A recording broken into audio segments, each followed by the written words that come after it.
তো তোমরা এই জানালাটা মাপো তো, মাপো, একজন মাপো, স্কেল দিয়ে যা মাপো।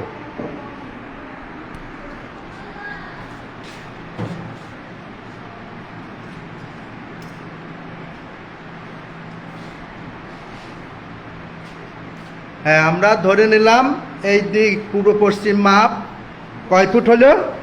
5 ফুট। আর এই উপর নিচ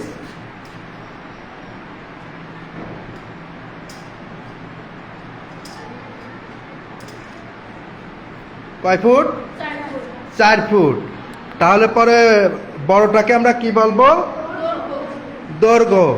আর ছোটটাকে প্রস্থ। তো তাহলে দৈর্ঘ্য কয় ফুট হলো? 5 ফুট। দৈর্ঘ্য 5 ফুট। দৈর্ঘ্য সমান 5 ফুট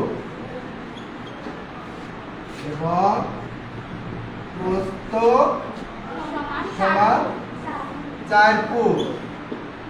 তাহলে আমরা যদি এভাবে লিখি, দৈর্ঘ্য সমান কি লিখতে পারি? প্রস্থ প্লাস 1 ফুট। কারণ প্রস্থ 4 ফুট আর দৈর্ঘ্য কত? 5 ফুট। তাহলে দৈর্ঘ্য সমান আমরা লিখতে পারি প্রস্থ যোগ 1 ফুট। কেন প্রস্থ লাগবে যোগ 1 ফুট? কারণ প্রস্থ আছে কয় ফুট? 4 ফুট। আর এই 4 ফুটের সাথে 1 ফুট যোগ করলে কয় ফুট হয়? 5 ফুট। তাহলে এখানে আমরা কথায় লিখতে পারি কি? দৈর্ঘ্য প্রস্থ অপেক্ষা প্রস্থ অপেক্ষা 1 ফুট বেশি। ধন্যবাদ। আবার আরেকভাবে বলতে পারি যে দৈর্ঘ্য সমান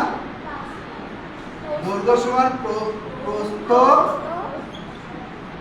তারপর কি দিতে পারি? গুণ 2। তাহলে কত হয়ে গেল? 8 ফুট। তারপর বিয়োগ 3 ফুট। এটা কি জন্য দিলাম? প্রস্থ আছে কয় ফুট? 4 ফুট। আর তাহলে পরে 4 ফুটের সাথে 2 গুণ করলে কত হয়? 8 ফুট। আমার দৈর্ঘ্য আছে কত? 5 ফুট। তাহলে আমার 5 ফুট বাড়াতে হবে। হয়ে গেছে কয় ফুট? 8 ফুট। তাহলে সেই জন্য সেখান থেকে কি করতে হবে? 3 ফুট বিয়োগ করতে হবে। তাহলে 8 ফুট থেকে 3 ফুট বিয়োগ করলে 5 ফুট হয়। তাহলে লেখা যায় কি? দৈর্ঘ্য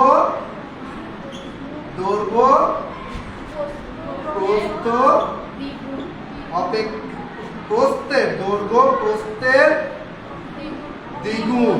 দৈর্ঘ্য প্রস্থের দ্বিগুণ। দৈর্ঘ্য প্রস্থের দ্বিগুণ অপেক্ষা দৈর্ঘ্য প্রস্থের দ্বিগুণ। প্রস্থের দ্বিগুণ আছে, প্রস্থের দ্বিগুণ অপেক্ষা 3 ফুট কম। বুঝতে পারছো? ওকে, ধন্যবাদ।